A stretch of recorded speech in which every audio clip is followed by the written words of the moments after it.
or comments, please indicate to the Chair by a raise of hands. Please do not activate your microphone until you have been called by the Chair to speak, and ensure that you turn off your microphone when you have finished. Also, could you please ensure that your microphone is used when a recommendation is moved and seconded? Thank you. Item 1, any apologies for absence? It's Councillor Leighton Smart is the one member. Everybody else is present. And item 2, any declarations of interest taken into account A and B? Councillor Mansbridge. Yeah, in view of the fact that this is going to be broadcast on the website, I'm going to declare an interest on item number 6, the former Merthyr colliery site.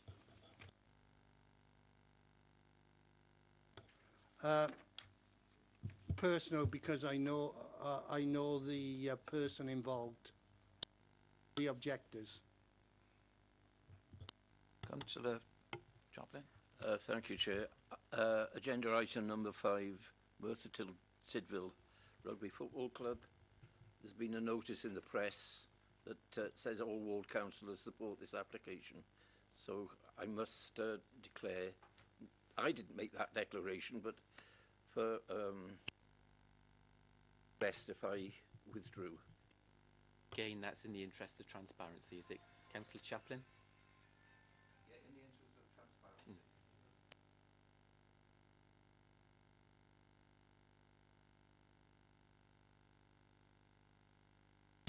Okay, if we now go to the open session, and it's to deal with licensing matters. Item 3 is the intended use policy for Hackney carriage vehicles. Consider report of the corporate director, pages 1 to 6. And Paul Lewis is taking this to his side. Thank you, Chair, members. Members will recall that on the 24th of June 2015, a draft intended use policy was approved by committee to go out for a 6 weeks consultation period. Following that agreement, all existing licence holders have been written to, and the consultation was also hosted on the CumTAF consultation hub, along with publicity on the authority's Facebook and Twitter pages. Following the consultation, 5 responses were received. 3 responses answered yes, they were in agreement with the policy, with 2 undecided. I brought the report back before you today, members, to secure with a recommendation the committee approve the intended use policy. Thank you. Any questions from members? No? Any comments on the report? No? If not, you all vote, please. Oh, it's a beg your pardon. Move the recommendation, Chair. Yes, yeah. And is there a seconder? Second.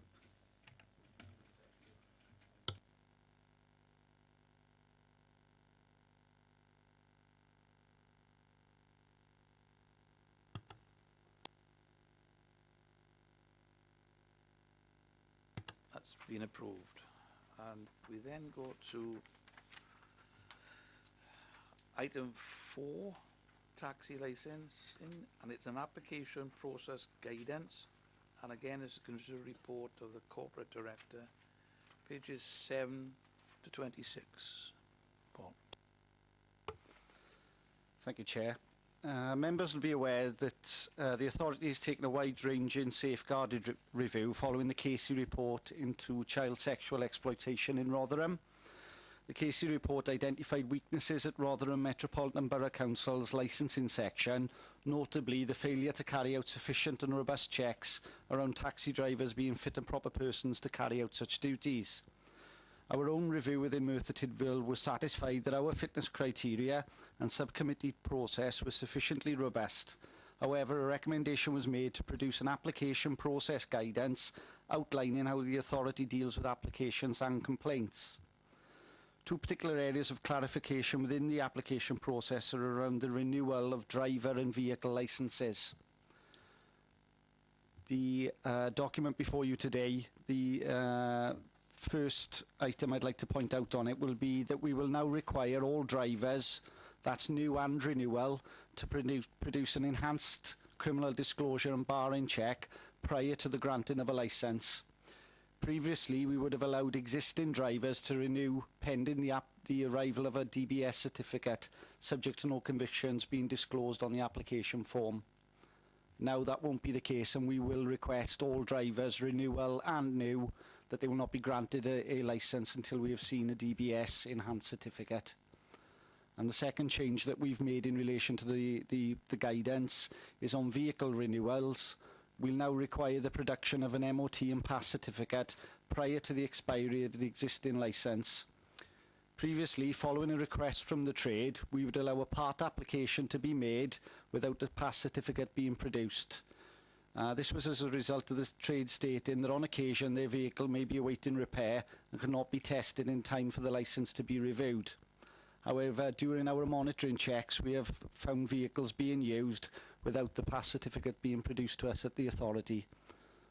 We feel that having this robust application process in place, that a pass certificate must be produced prior to the expiry of the existing licence, will not allow that wiggle room where vehicles could be used when they haven't actually been granted a licence.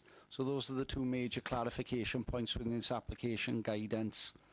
Subject to a member approval this evening, it's our intention to write to all existing licence holders, clarifying the renewal process, and also to produce a frequently asked questions to assist. The recommendation before you today is for committee to approve the application guidance. Thank you, Paul. Any questions of members? Yes, Councillor Chaplin. Paul, how many licensed taxis have we got? You know, in other words, how many letters are we going to have to send out? 278 at present. Any other questions? No? Any comments from any members? No? Can I ask a member to move the recommendation which you see under 2.1 on the page 7? Councillor Chaplin? I'd like to move the recommendation, Chair. Is there a second?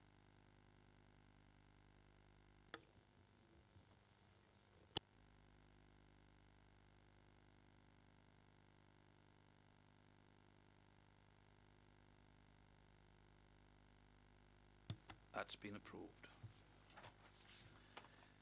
Now go to the planning applications, and the first one is item 5, P/15/0103. It's Merthyr Tydfil Rugby Club, Wernfield, Kyle Wern, and there's the report of the corporate director, pages 27 to 36. And oh, I beg your pardon.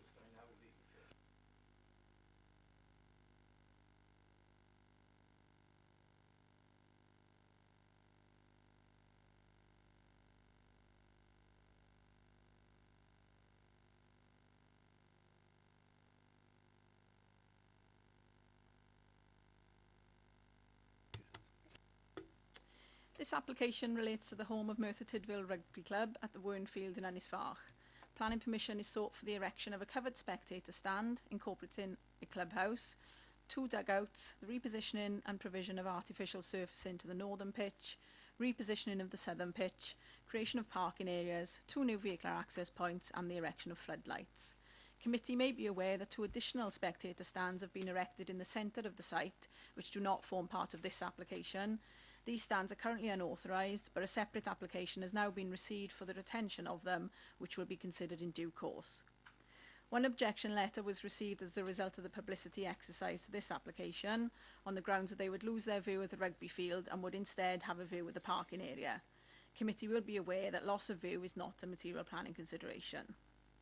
The merits of the application are considered in the planning considerations section of the report and include the impact on the character and appearance of the area, as well as on residents and on highway safety.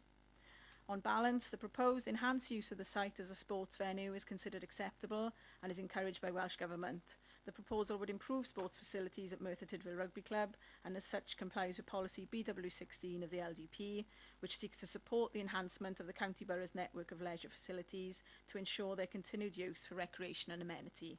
The application is recommended for approval, subject to 6 conditions. Thank you.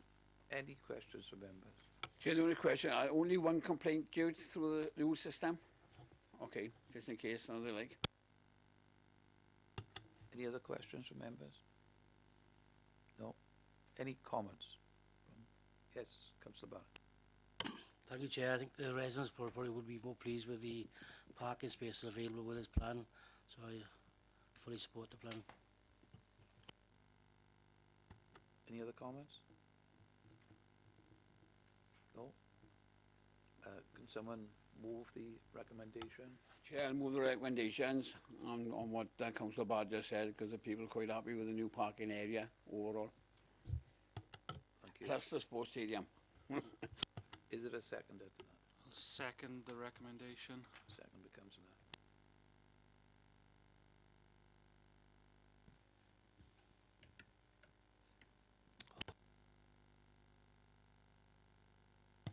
That is carried. Somebody ask Councillor Chaplin to come back in, please. You could do 2 things at once.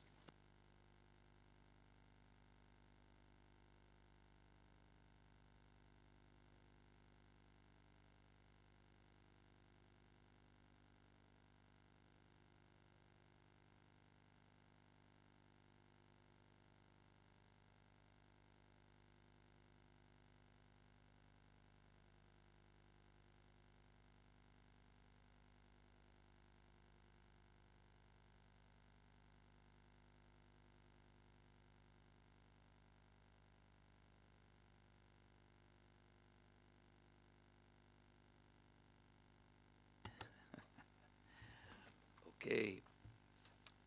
The next item on the agenda is item 6, and this is planning application P15/0184. It's the former Merthyr colliery site, Bells Hill, Nixonville, Merthyr. And that's to consider a report of the corporate director on pages 37 to 48. And who was going to take this one?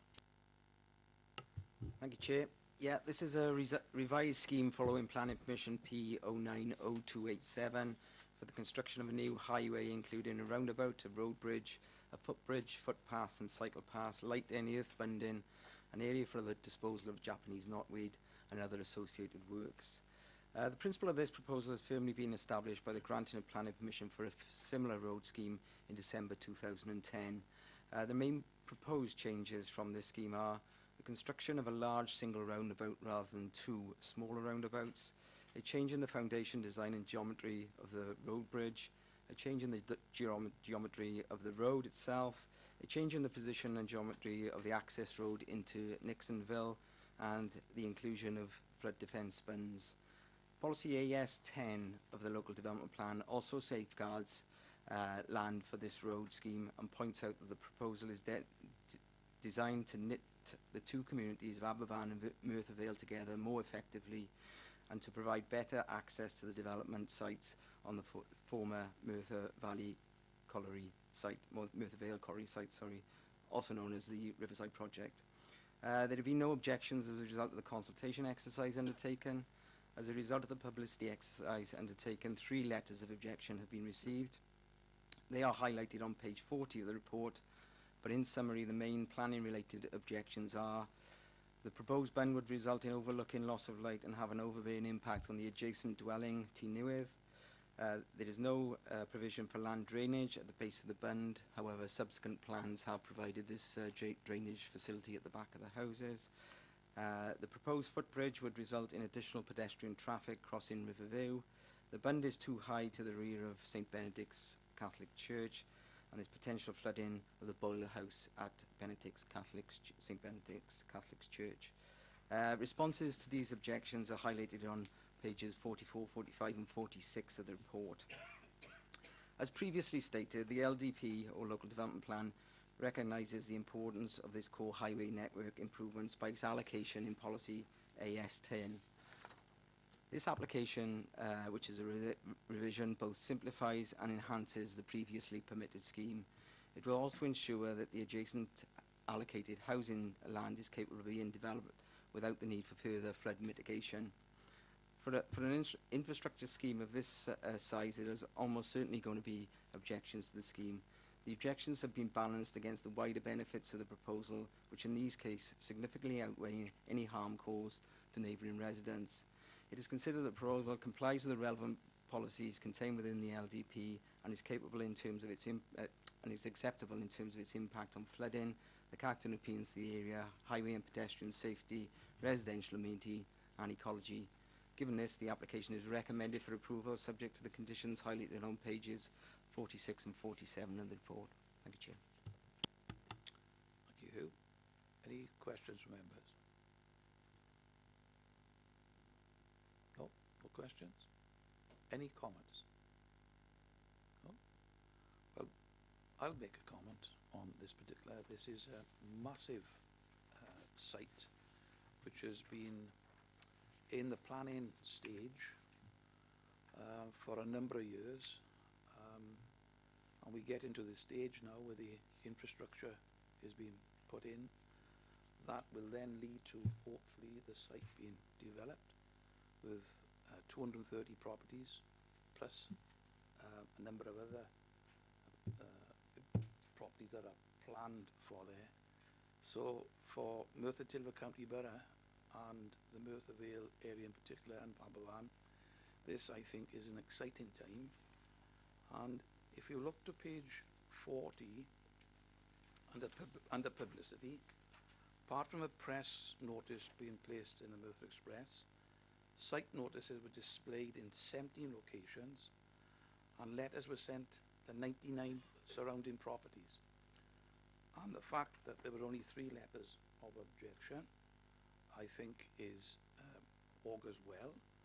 And in the report, I believe that the planning officers have done everything that can be done to look at the particular objections that were made and come to some compromise. So having said that, can I ask you all to vote, please? But can I, I'm too excited to get this through. Could I ask a member to move the recommendation? Well, wrong one again then. I move a recommendation because this been on the planning application for 25 years. When we had the flooding down in Nixonville, we took the coal out the old quarry site. People, and we had only 2 complaints in 8 years taking coal out there. So it was a part of the group that met. So I'll move it, and it's nice to see fruition coming because it's a long time coming to that area in the County Borough. Thank you, Councillor Smith. Is there a seconder, please? I'll second that recommendation. Thank you, Chair. Now it's been moved and seconded. We are ready to vote. Okay. That is approved. Could someone ask Councillor Mansbridge to come back?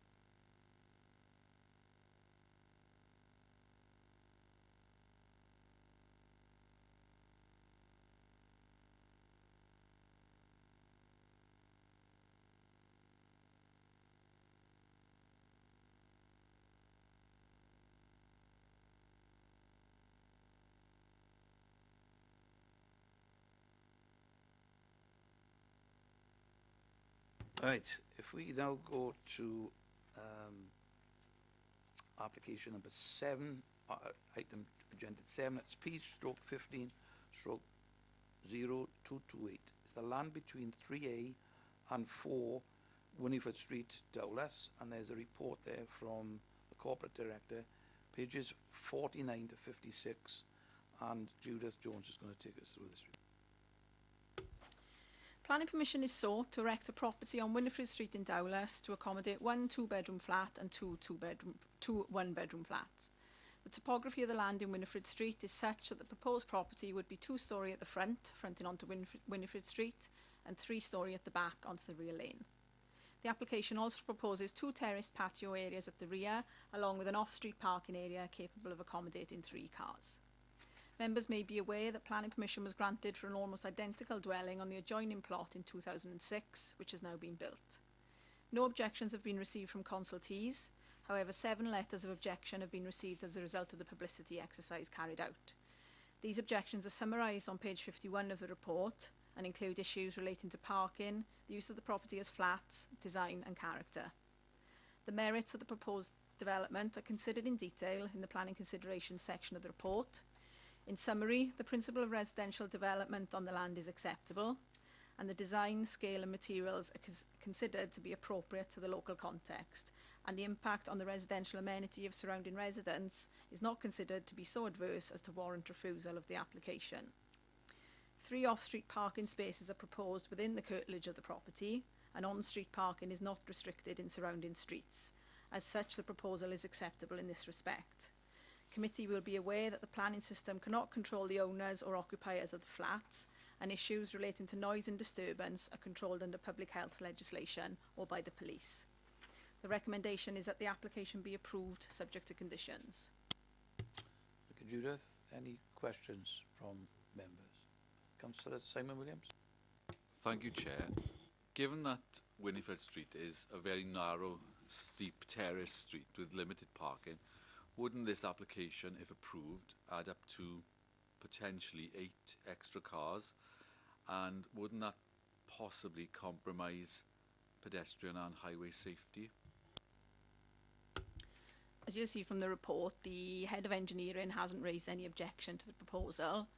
It does include 3 off-street parking spaces to accommodate the proposal, and also the fact that the surrounding streets don't have any on-street parking restrictions means that we consider it to be acceptable. Any other questions from members? Question? Yeah.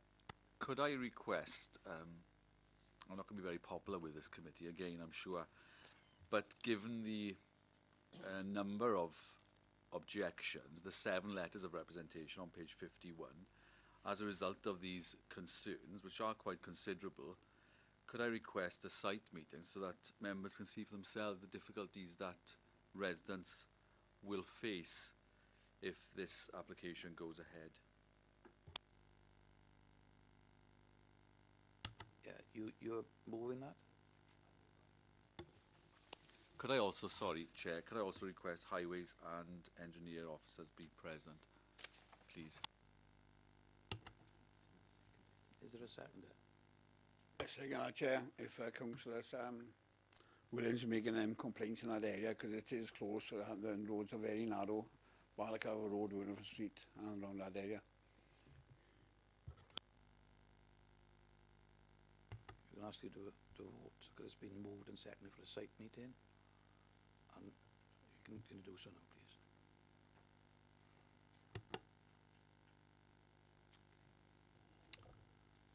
That's been carried for a site meeting. Okay. The next item on the agenda is item 8, and that's application P/15/0241. And that's the erection of a single 500 kilowatt wind turbine with a blade tip height of 77 metres and associated hard standing area, substation and transformer. And David Cross is going to take. Thank you, Chair. Okay, so this application relates to an area of land obviously in Pengundy Industrial Estate, which is generally to the rear of the Asda Superstore and opposite the new B&M store. Members will probably recall that there's been 2 previous applications approved on this site for wind turbines in the same position.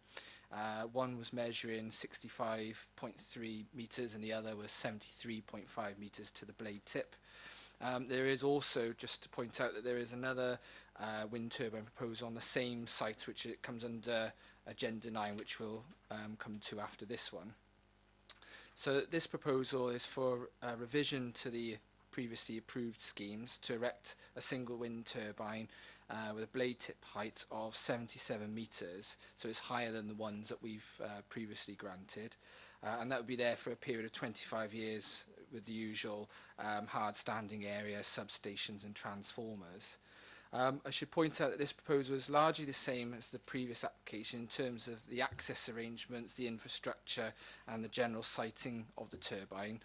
The main differences here are that the increased height, which is due to a change in the model of the turbine and the size of the blades. So the proposal would be essentially identical to the one that's currently operational next to St Mary Meat factory.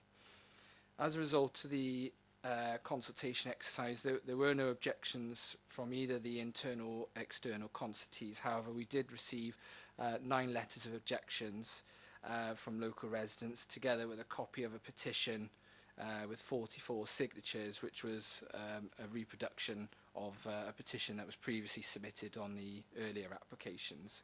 The main concerns that were being raised was the visual impacts on the landscape, the impact on Brecon Beacons National Park, the effect on house prices, the impact on the natural environment, the impact on the roads and businesses during construction, and the effects of shadow flicker, noise pollution, and the impacts on the health and physical dangers to residents.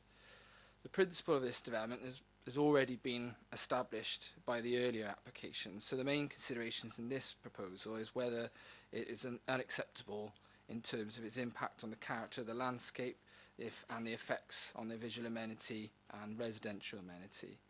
It's considered that the design of this turbine would appear more consistent with the one that's already operational, and the existing turbine would not result in a significant impact on the surrounding area or impact significantly on the residential amenity to any greater extent to the ones that we've already approved.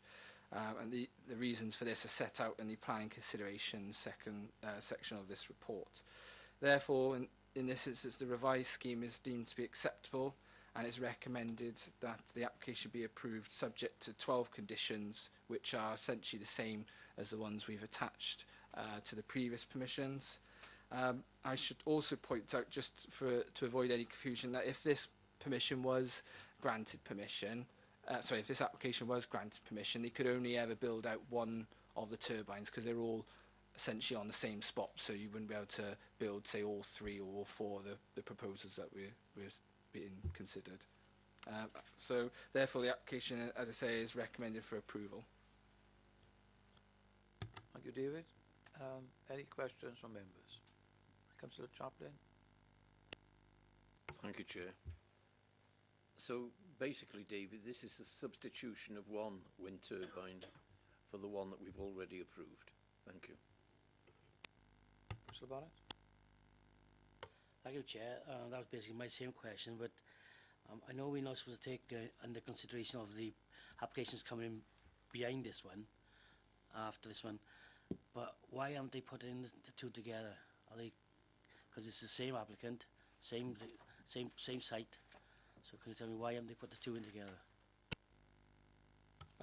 Basically, they're 2 separate proposals. They couldn't ever, if they came in as one application, you wouldn't be able to implement it because they'd be one on top of the other, basically. So they have to come in separately in order for us to consider it properly.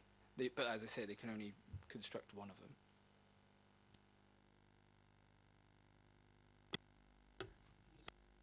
Sorry, just to explain.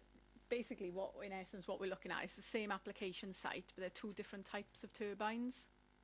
So only one can ever be built. So you couldn't put both of the types of turbines on one application. You have to do it separately. I suppose it's like if I could compare it to somebody building a house, 2 different houses, house styles, house types, on the same site. You'd have to do it on 2 separate applications. Do you understand? Do you want to ask a further question? Yeah, thank you, Chair. But the only difference is basically is the height of the turbine. There's no other difference. The base is going to be the same, so it's only basically the height. So I can't see why that would make a difference, because we've done a site previously in other places where we have permitted 2 or 3 together. I can't see why. I think it's a way around something around the system to get one at a time. Because I bet we've got two applications now. So we've got this one before you, and then there's the next one in item 9. If those both were got granted permission, they would have effectively 4 permissions for 4 different turbines, which are all either a different model or a different size, but they're all on the same site in the same spot.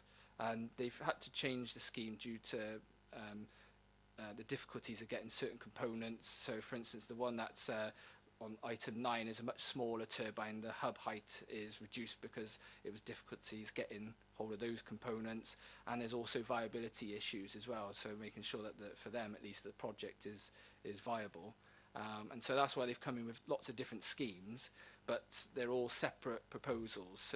So they could implement any one of the 4 if all of them are granted permission, but they could only ever implement one of them, whichever is the most viable for them.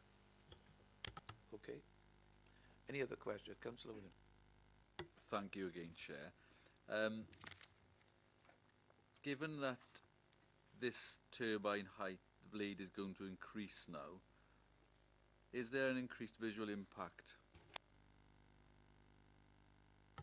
Well, arguably there is a slight increase because of the fact that the nature of it being slightly bigger, but in terms of the visual impact overall, the landscape and visual impact assessment was of the view that it was essentially going to be the same in terms of the effects as the previously approved ones, and that's something that the landscape architect agreed with.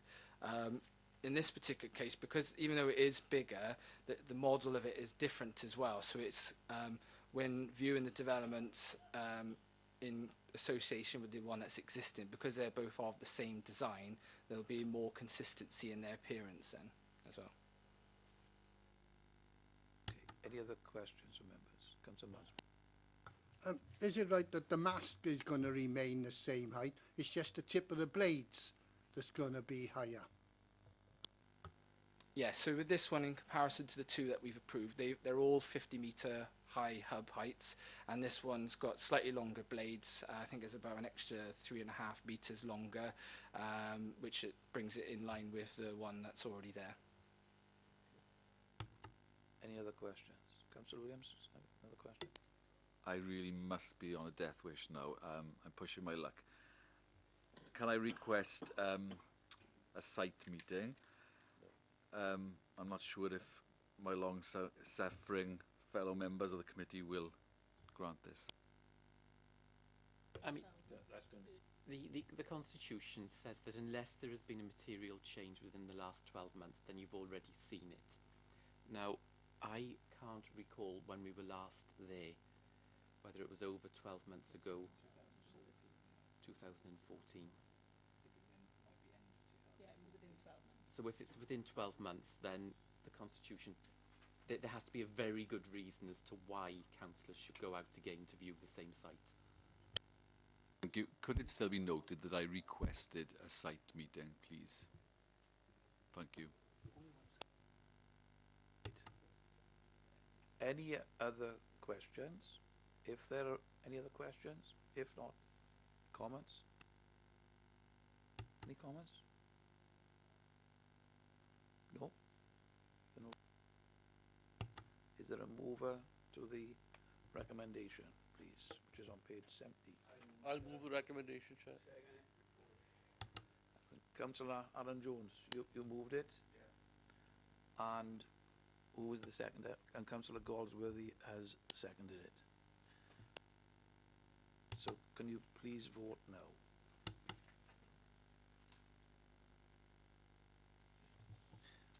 And that has been approved.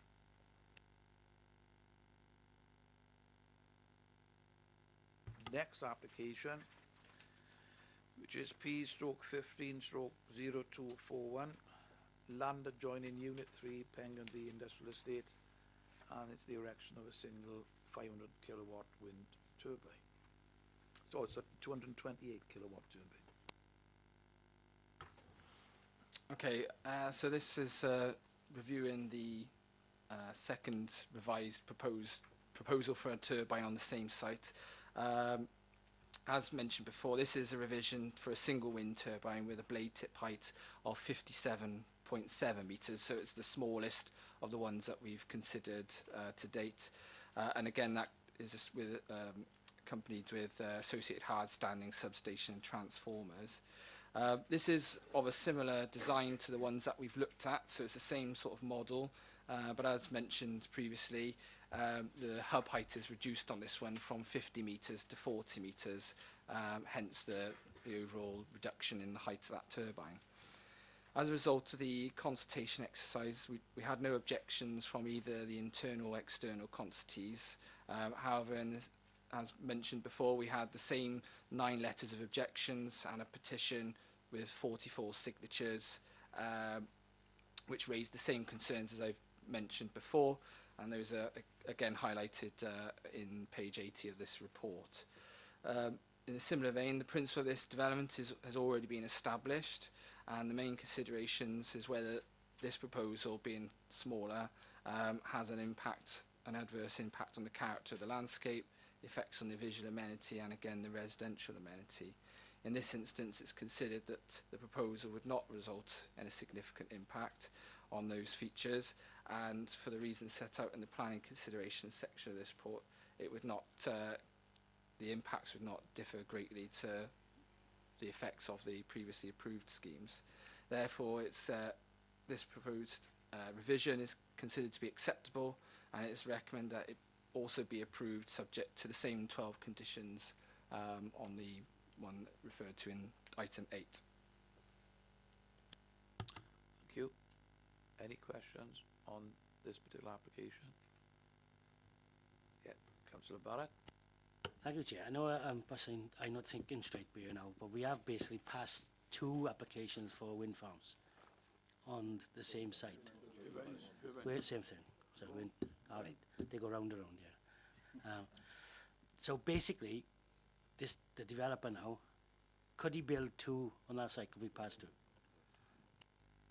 No. So you've got the 2 that we've granted consent previously. You've got the one we've just granted consent for now. If this one is granted, they'll have 4 permissions, but they can only actually construct and erect 1 turbine, because it would be physically impossible to do more than 1. They'd be all on top of each other otherwise. Okay. Any other questions? No? Any comments from any member? No? If not, could I ask a member to move the recommendation and one member to second? I'll move the recommendation, Chair. Been moved, Councillor Galsworthy. I'll second it.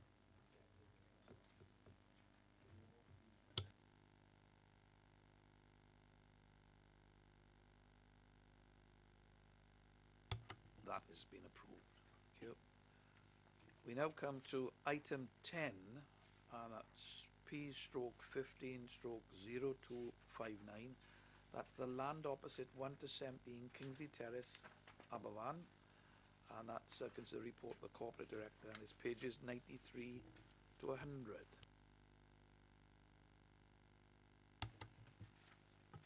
Thank you, Chair.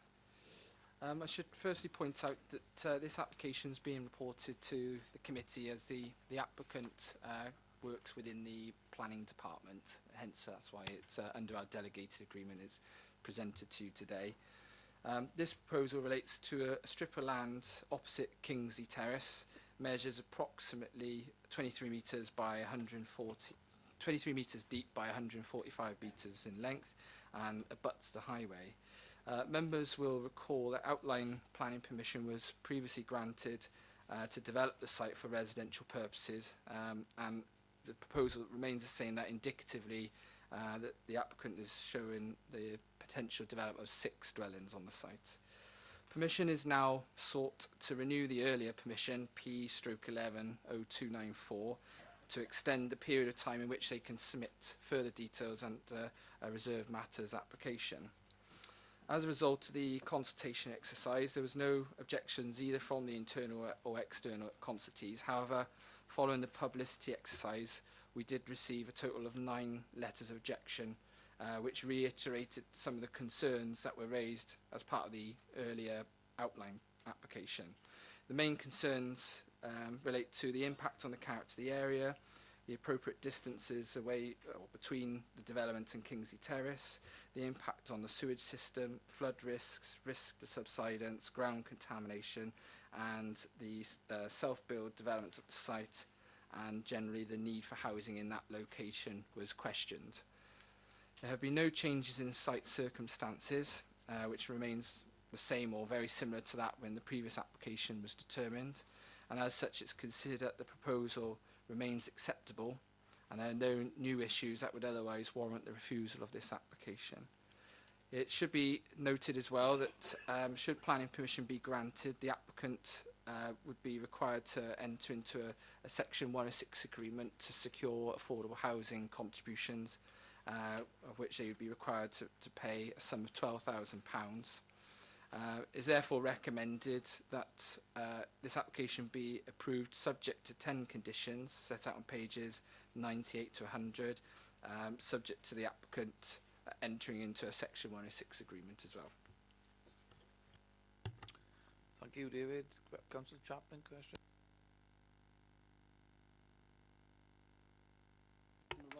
Pressing the wrong one. Thank you, Chair. The financial contribution for £12,000 towards affordable housing, that's laughable. You know, what is that going to secure? £12,000 wouldn't pay for one window, so why are we asking for a £12,000 contribution? Is that a question? Yes. Well, on all applications where there's the viability assessment carried out and there's an identified need for a contribution towards affordable housing, it can't be expected, obviously, that on small schemes like this where they can, provide, on-site provision. So where you've got smaller schemes, the policy looks for smaller financial contributions, which are then put into a pot of money where they can then be used towards schemes in that area. Once there is enough to go towards, some kind of affordable housing provision. Any other questions? No other question? Councillor Lewis. Thank you, Chair. Is it the same plot of land that the committee visited for an on-site visit on, I think it was back in the summer of 2012? You are correct, Councillor Lewis. We've had a site meeting there, yes. Same site. Any other questions? No? Not? Any comments?